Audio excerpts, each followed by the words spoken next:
Hey, how's it going? My name is Jesse here. Welcome to the Wholesaling Secrets podcast. I've got a special guest here, Micah from US Lead List.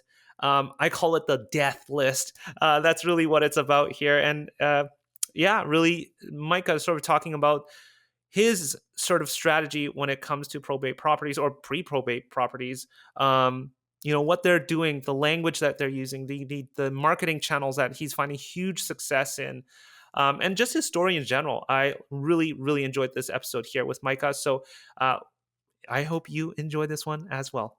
Cheers. All right, everybody. I've got a special guest here with me today, Micah. Micah, how are you doing? I'm doing great, man. Thanks for having me.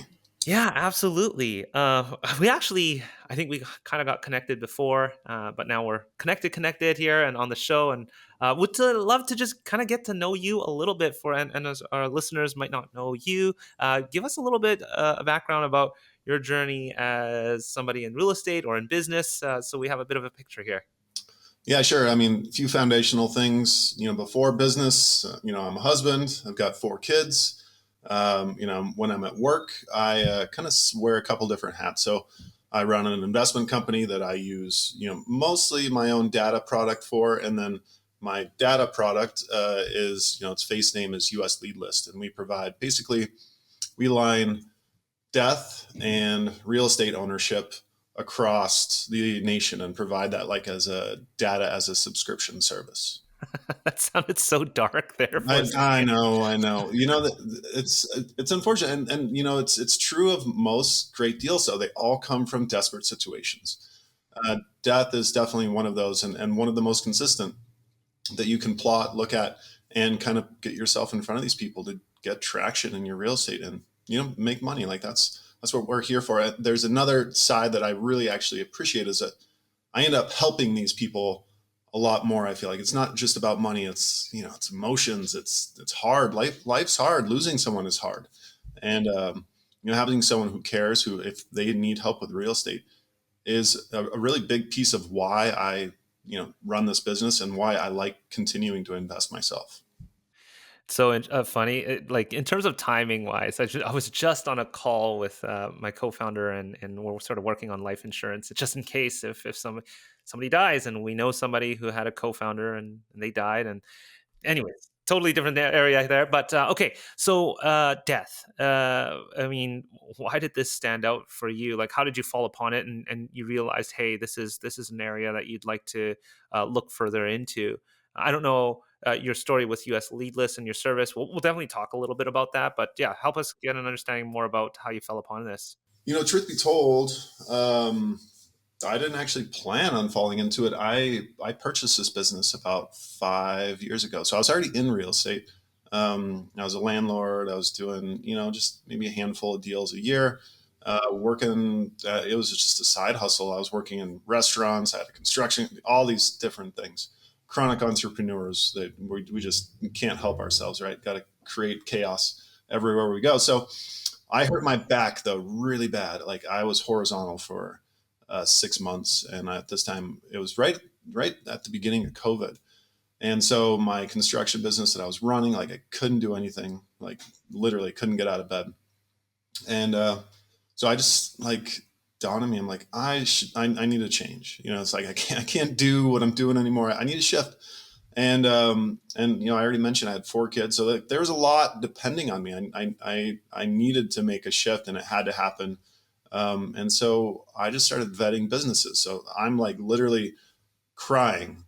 I don't know if anyone has ever dealt with a really bad back issue, but I would not wish it upon my enemy. It is the most painful thing. So I'm like crying in bed, reading through, these Excel sheets of different companies that are for sale. And I vetted over 100 companies, and I landed on US Lead List. It aligned on a few separate layers. It could be virtual if needed. It was already in real estate, which I have had a passion for my entire life. And there was a one really big value at it, and that was that the guys who owned it, they were 70. They had a completely digital product, and they took orders by paper.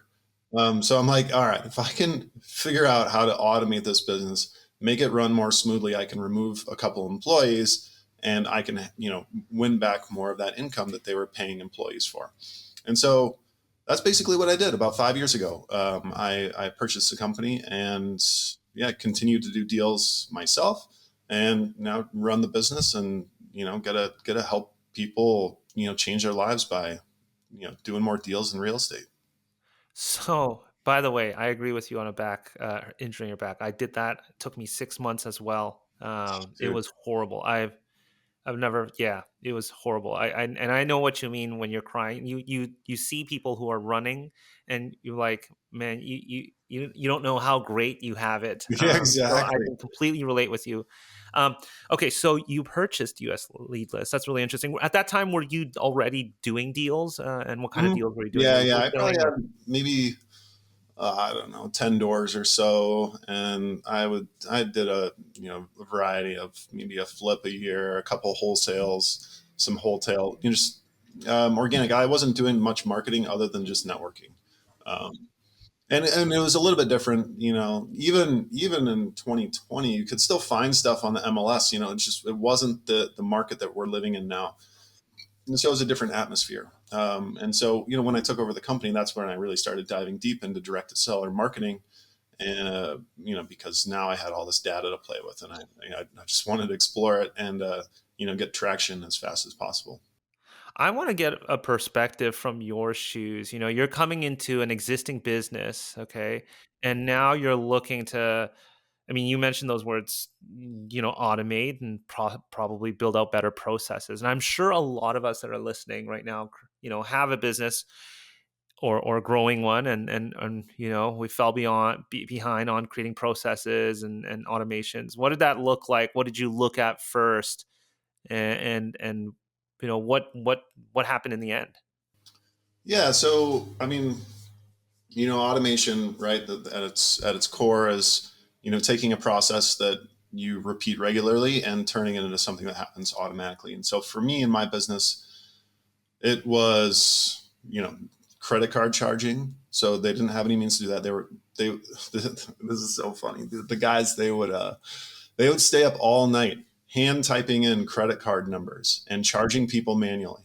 And then they would go through and they would extract the data from their large database, and then they would hand email it to those folks. And this is after they took a paper order for said order. So all of those things to me, I'm just like software already does this like really well, has for a long time. Like I'm not a developer, but I know enough to be dangerous. And so basically, I outsourced, found some good talent to rely on, and I was like, okay, first things first. Like, we need an automated way to charge credit cards. Like, standing orders, like that needs to just happen on day one without anyone touching it. So we did that.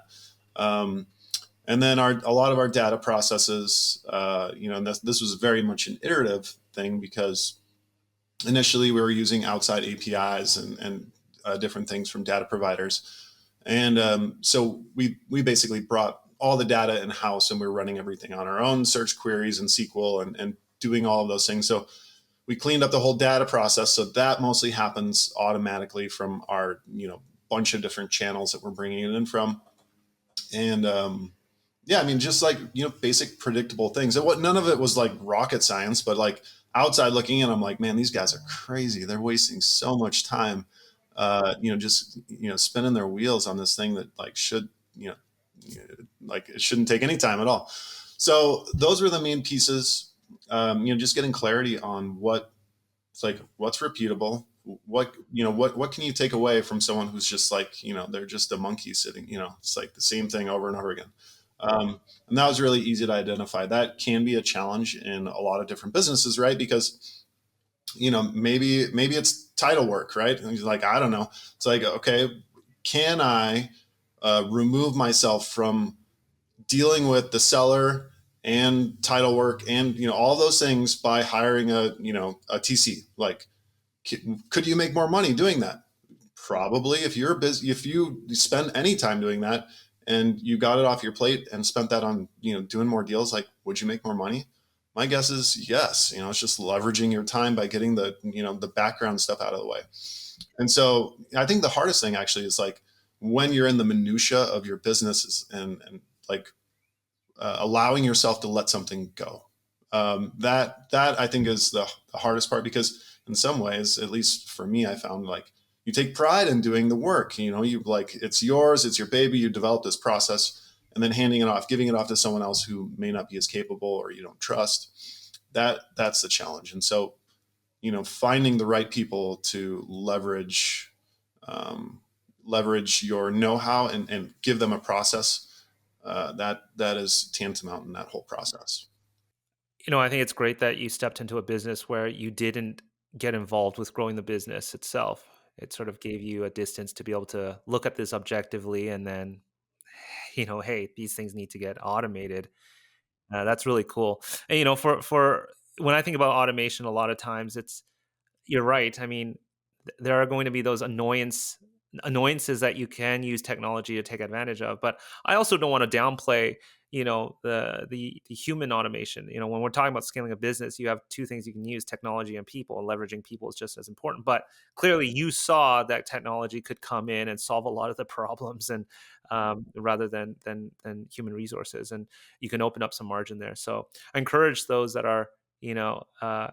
Growing their business and building their real estate investing business, to look at what areas they can sort of systemize and get organized. Okay, cool. Well, and we'll talk a little bit more about your service, and I want to get into probate here. Probate, do you call them probate deals?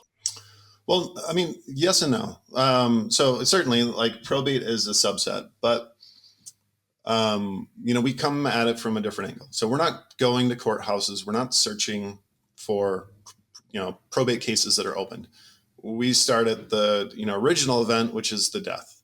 And so when you're doing that, you have to back up your scope a little bit, because you're dealing with a segment of that is pre-probate or probate. Another segment is surviving spouses. Another segment is properties that are in a trust, and the last is interfamily transfers before the death. And that's like kind of messy. All of that is wrapped up around a death, and only one out of those four categories usually goes through probate, and all of it represents an opportunity. Because if a surviving spouse and they're both joint tenants or something like that, they don't need to probate the property. They produce a death certificate, and they are the only owner, and they can sell right away. That's not true in every state, but most states that is true. And so, you kind of have to, there's a little bit of unraveling of like, okay, learning the laws that pertain to this in your state, in your area jurisdiction, because they're all different, especially with probate. But yeah, in general, I call them inheritance leads. That's what our, service is dubbed. I almost feel like we could call it death related leads. Yeah, it's true. Well, that's interesting because you've got all these sort of different categories related to death and the property. But at a high level, can you sort of explain to us what that process is like to deal with a property like that? I Yeah. don't know if there's any generalizations you can make here. Well, yeah, I mean, there's certainly a few generalizations. And, I think the first one is like, you have to understand that you're inserting yourself into, drama, right? These people just lost something that is irreplaceable. Like, I'm dealing with this right now in my life. About a month ago, my mother-in-law passed away. Yeah, I mean, it's unfortunate. It's part of life. My dad, he lives in Portland, Oregon. He's, first thing he called me is like, I don't know what to do with this condo, Micah. Like, I can't live. He has his own health problems. He can't really stay there. He needs to go to an assisted living place. He's like, can you, help me find one of your friends to, buy this thing from me? Or, and so, it's top of mind. But, what I would say is consistent across everything is like, there's emotional pain. They're all grieving in some way, shape, or form, or whatever. Maybe they're not. Maybe they're just angry. They didn't like him, but they've got to deal with it anyway. And then the flip side of that is that there's usually a lot of logistics that come up. There's a lot of things that come into play, and those are the two main constants that I see when I'm dealing with any of these properties. And it's funny, like, people who are used to grinding on, you call it, be it land or whatever, a landlord. Like, most people are like driving about price. A lot of that isn't actually the issue. It's like they're absorbed by the pain they feel and all this extra work that they've like aren't familiar with. They're in this like foreign place. I'm dealing with a probate attorney, or I'm trying to figure out how to submit these documents to the courts or the clerk of courts to get my deed cleaned up so I can sell it if I want to. And yeah, I mean, for me, I think those are the consistents. As far as like uh, you know, dealing with monetizing a property, kind of getting that to a closing table, it's all different. It's all over the board. I last year I did a seller finance deal with a guy. I know his wife passed away, and in my like conversations with folks, like I basically set them up to tell me as soon as they can that someone passed away. I'm not, I don't market saying, hey, someone died. I want to buy your property. I don't do that. I wouldn't recommend it to anyone who's considering this either. But I set this guy up and I bought these 3 properties. He even seller financed me. I had a relationship with this guy for a year, and he never once did he tell me that his wife passed away. And so like everything's weird. Early last year too, I had this kid. He, his wife, or sorry, not his wife, his mom passed away. He spent 3 months partying in this house, and like he just had zero idea of like what it was worth, what he had to do, the scenario in front of him. And I walked through this house with him, and I sat him down at the table. Smelled like weed. There's beer bottles everywhere, and I was like, "So, what do you think this place is worth?" And he looks me square in the eyes and he says, $15,000. I'm like, "Yeah, that's not fair to you. Like, it was probably worth 220, 250, somewhere in there." I was like, I I cannot give you that little money for this property. I didn't end up closing it. They had a deed that he wasn't aware, or they had a loan that he wasn't aware of, and it ended up getting foreclosed and sold for more than I was willing to pay. But so all I'm trying to say is like it's literally all over the board. You kind of don't really know what you're walking into, and so I found that like in general, like they're a little more complex. They can be. Not everything is. Some are just easy base hits, no problem. But there's extra layers with the emotions and logistics there. You mentioned something there about even on like the marketing side. Like, how do you even approach something like this? I mean, if we're going to try to do this at scale, how would what would you suggest in terms of marketing properties that are related to inheritance Yeah, or most death? people really get hung up here. They're like, how do I do that? How do I kind of talk to them? How do I? And usually it's like just starting the conversation, right? Um, so for me, what I do is I basically treat them like any other leads. I don't volunteer the information. I don't let them know that I'm targeting them, or like that they're a like I'm literally just hitting the people who pass away. A lot of people accuse me of that, and I just say like, hey, I market to a lot of people. I use public data, and I'm just trying to reach out to see if you'd be interested in selling your property. Um, but once someone says, yes, I want to sell, or maybe I might sell, or I'm not sure what to do, those are all, the most common, at least positive indicators. I basically just back up. I'm just like, okay, what's the situation here? Or, you know, tell me what's going on. It's just asking open-ended questions to try and get these people to kind of open up their book and show me what's going on inside. And usually, and this is what I was saying with that guy with the wife who passed away, usually the first thing out of their mouth is, my husband died, my mom died, and they're like, I don't know what to do. I've got all these logistics. I got family members. I'm trying to like, I kind of took this on. I'm in charge. There's no will, or whatever it is. And I just keep on asking open-ended questions. Like it is amazing how few buyers of properties, be it wholesalers, flippers, or whatever, really make the person feel significant and important by doing a good job listening to them. I find that I end up doing way, way more deals than other people because I put the other person's needs first.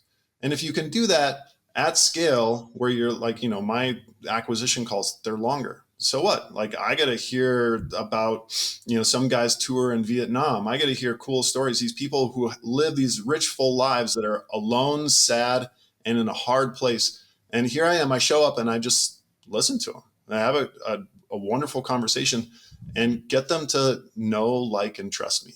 Because if I can check those three boxes, they're going to sell to me first before they sell to anyone else.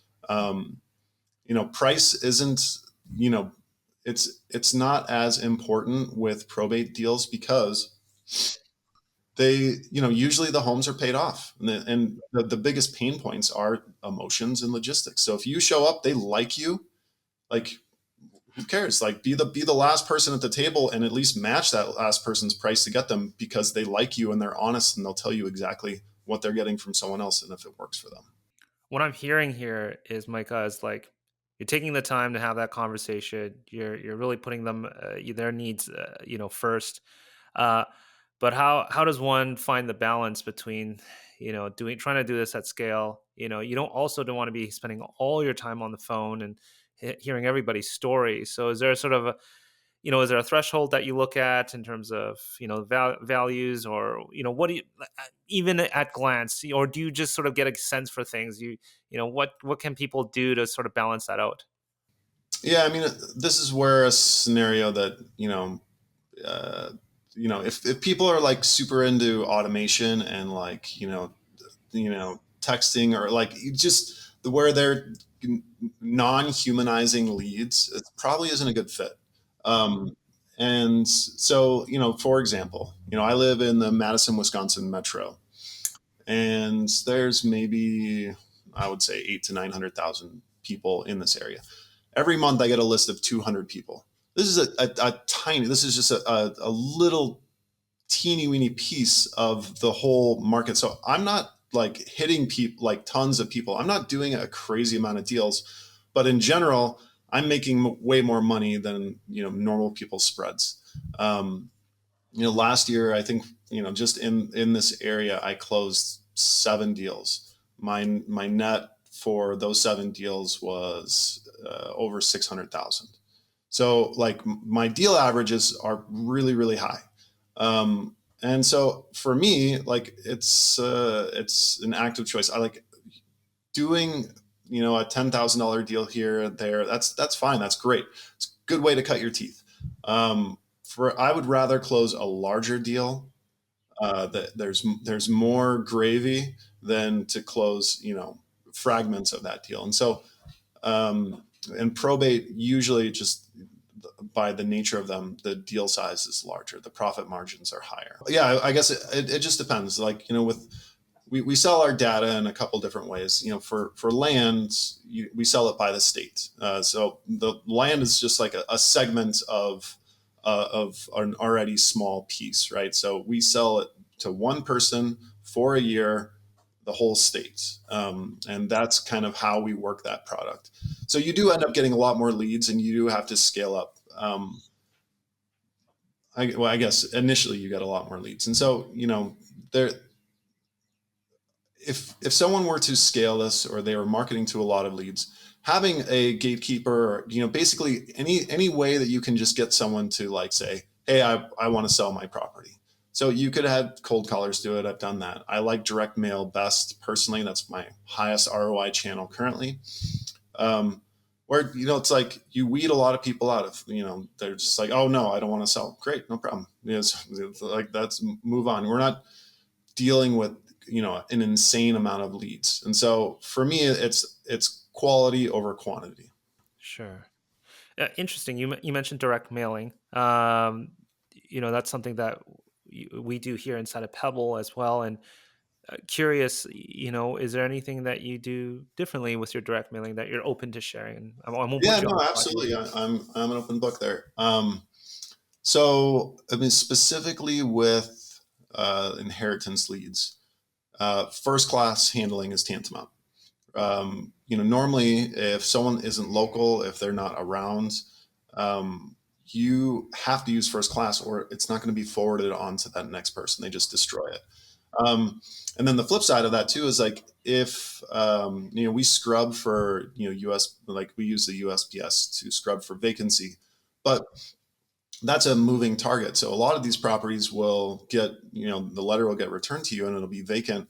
And like that's kind of the outset of what a zombie property is. It's like someone passed away, it's sitting there vacant, nothing's happening.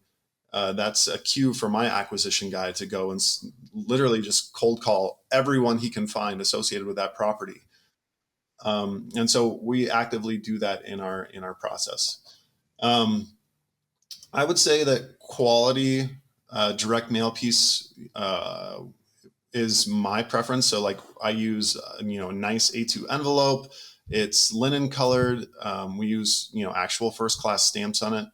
The letter, I have one. I'm looking at it right now, so I keep on looking down.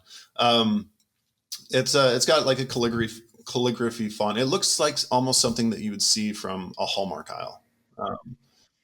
And I'm sure you guys, anyone who does direct mail, I feel like, direct mail is a bunch of like little indicators that add up to big variances in direct mail campaigns. And so, it's just a bunch of little things that we've kind of lined up, and I'm happy to share some of my mail pieces with you or with anyone if they want to see. But with direct mail, it's a bunch of little things that kind of add up to a big thing, your response that you ultimately get, and how many people you can get to pick up the phone and call you or visit your website, however you kind of work that. All right, so you heard that direct mailing is really powerful for marketing when it comes to leads. And this is one of the things that we really specialize in with Pebble. In fact, Pebble started off as a mailing platform before it became a full on follow up system and a lead management property database system. Um, when it comes to mailing, being able to personalize these things are so important. As I mentioned, being able to bring in whatever you'd like, scanned images, signatures to satellite images, and be able to doodle around your images. These kind of things are so powerful when it comes to communicating. In fact, we've got some designs inside of Pebble where the envelope, you can literally see their property on there, or on a postcard where you can actually see, and it's got some stickies on there, or and it points to their property, of a photo of their property. These things matter. So if you want to get started with your mailing and send out mailing pieces that really give you a great return on your investment, head over to pebblerei.com, book a demo with us. But it only, mailing is just a start of it. Uh, Communication, texting, calling, auto follow-ups, managing your deals, managing your property. And the big thing about Pebble is we track everything against the property. This is a property-based CRM. We're not a contact-based business. We are a property-based business, because once we acquire that property, we're going to do something with that property and we're going to track it against the property. So anyways, if you want to learn more about Pebble, head over to pebblerei.com and book a demo. Anyways, enjoy the rest of this episode here with Micah. Yeah, no, I definitely think that the personalization there is huge. I'm Yeah. looking at my very first mailer on my, this is 5-6 years ago now, and I That's remember awesome. when I first started, I literally was drawing little happy faces. I scanned them in, little stars and thank yous, like handwritten all over, scanned it in, brought it in. And yeah, no, personalization is great. So thanks Well, for yeah. thanks. Yeah, and most people just overlook that. It's like any way that you can first pass the junk mail test, right? It's like, can you get through that barrier? And then after that, it's like, how can you make someone feel like you're a human? Like you're not, male. It's like people in the world of AI can't replace humanism yet. It is not to that place. And, crazy thing, people like dealing with other people. Like that is our preference. Like I want to relate to someone who, pays attention to me, will listen to my stories, whatever it is. And so I focus on showing up like that.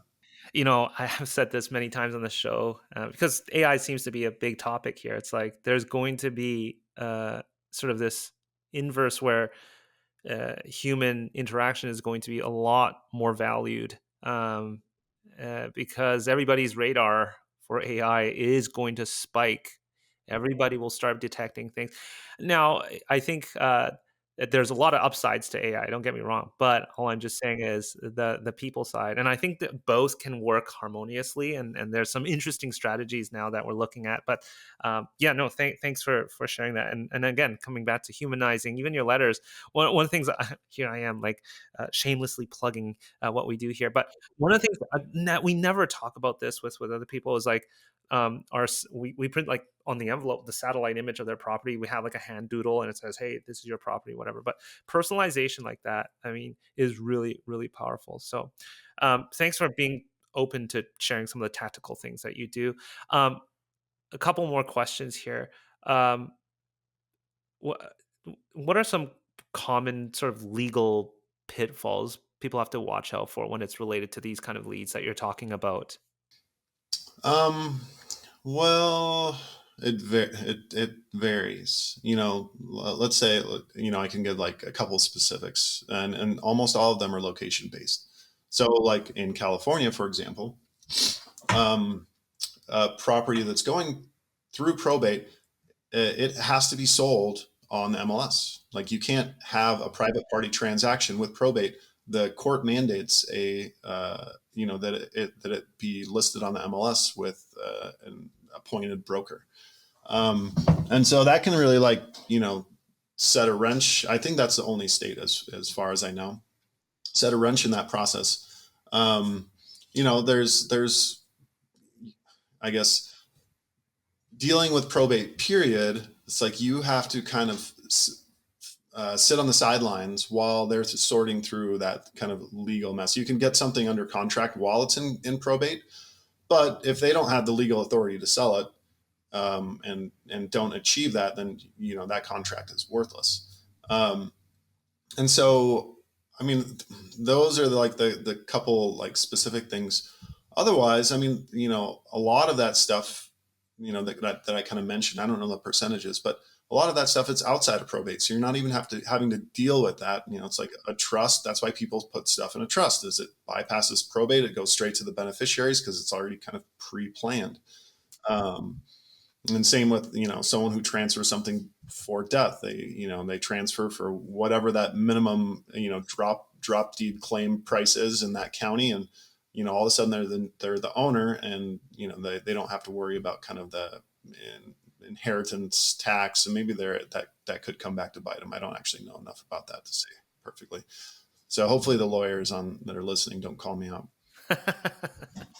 um, Micah, in general, anything else that we might have missed that people should be aware of when it comes to these inheritance properties, or I call them now death properties, but anything else that we should be aware of? And I think you put a lot of emphasis on sort of the human to human side of things here, which sounds really important here. But anything else here? Um, Nothing that comes to mind. I think that, all of this, from a business standpoint, from, my business, US Lead, that's what we do for people. Like, they can do most of the heavy lifting of what we're doing. It just takes time. So if someone wants to do this and they're like, hey, I don't have money, but I have time. Work on, lining up property information on obituaries. You can go to any probate courthouse, grab that information, check to see if they own property. And you also have to check to see if their spouse is alive, owns any property, because if, that people still need to go through probate, but their spouse might be alive and they might have the sole claim on that real estate. And so just, make sure you're hitting the right targets. And it really is, one of the most profitable deal sources that I've ever been able to find, as far as, predictability. Like, when we look at our data after 2 years, 50% of these people have transferred title in one way, shape, or form. So, like, that is a really high concentration of sellers, the people that are eventually going to sell. And I think that maybe leads me to a timeline. When I'm marketing to my list of inherited properties, I keep on marketing. It's sometimes years before they can actually get to a place where they're like, yes, I'm ready to sell. And if my direct mail is doing the right things, I'm the first person they think of when that light bulb, kind of flips on, like, oh, I'm going to sell now. like, that guy sent me like 6 letters. I should probably just call him and see if that's a viable option. Yeah. So help us understand here. You mentioned with your service US Lead List, you for land you sell by the state. How does it work for houses? Sure. And then yeah, talk about that. And then is there anything else we need to know about US Lead List and how what's the process of getting started? Sure. Yeah. So as far as residential stuff, and we also do this for commercial properties as well. So we sell commercial the same way that we sell land, but residential properties we sell by the county, and we limit it. We have 3 investors at the high end in any given county. So, client satisfaction, non oversaturation is a really kind of key component to what we do in our business. So, like, I've had clients, like literally, like they were the core clients when this company was started in 2006, and they're still with us, and they won't give up their counties because they don't want to lose their spot. Um, and so we only sell to 3 people in any given county. So there are counties across the U.S. that are sold out. Um, and we basically every month on the 5th we produce a national list. We just have standing orders. It's basically people's subscription. Hey, I want to be in these 3 counties. We send them we charge their cards, send them their data, and they go on their way. Um, most people too, when they look at our data, they're like, why is it so expensive? So we charge $1.50 per record. And that's a changing number because, each month is different in it's a natural organic thing. Um, and, what I would say is like, first, is good data worth paying for? And I think the answer is, from my stance, yes. But for other people, when they're looking at PropStream or they're like batch leads or anything, you know, what they are good at is they're mass aggregators, right? So they license a national file from one or multiple of the different aggregators, Black Knight, um, Adam, what CoreLogic. I was thinking of ListSource, and they're basically just mincing up the different land use codes and building logic inside of those databases to give you a file. But when it comes to building event-based data, that's way more expensive and it's much more complicated. So our input data around death, like we're pulling it from 7 different sources to get the most possible. I don't know anyone. I've scrubbed literally our data against everyone else in the data space because that's what people say. Well, I think I'm already getting this data. I was like, show me. I'll tell you the match rate. No one beats ours like by a margin of like 50%. So anything that anyone gives us, like no one is doing at least, no one is doing more than half of what we are. So, breadth, quality of data, all those things are really important. And then as far as, people trying our data, seeing if it's a good fit, basically just go into our website. There's a, unique feature. There's a quote button there and you can basically just choose your county on our website and, it'll tell you if there's a wait list. Basically, it's going to lead you to book a call with our sales representative. And we're just going to kind of make sure that you've got a budget, that you have the right mindset, and that we can help you and we can both get success together, because our job is to help you find deals, but you have to market in a different way to this specific channel. I love that. We'll make sure to drop, just so it's on air, is it usleadlist.com? Yep, correct. Yep. Okay, and we'll drop that in the show notes. I'm going to throw you one last question here, Micah, and you've been great. Thank you this is such an interesting topic for me. It's not something that I really talked about before, so really interesting. If you can recommend one person to come on this show here with me, who would it be and why? Who I would want you to have, if you haven't had Tom Kroll on here, like, I don't think he really operates in real estate anymore, but his headspace around business and solving, basically getting ourselves out of the way so we can have a successful business, I think is second to none. I would recommend him. Sheesh. That's literally the only one that comes to mind. Well, I appreciate that. Hey, Micah, thanks so much for coming on the show, sharing us with your experiences and where you've come to, and congratulations on US lead list as well. Anyways, I'll make sure to include that in the show notes. And thanks for coming on the show. Yeah, it's a pleasure. Thanks for having me. Cheers.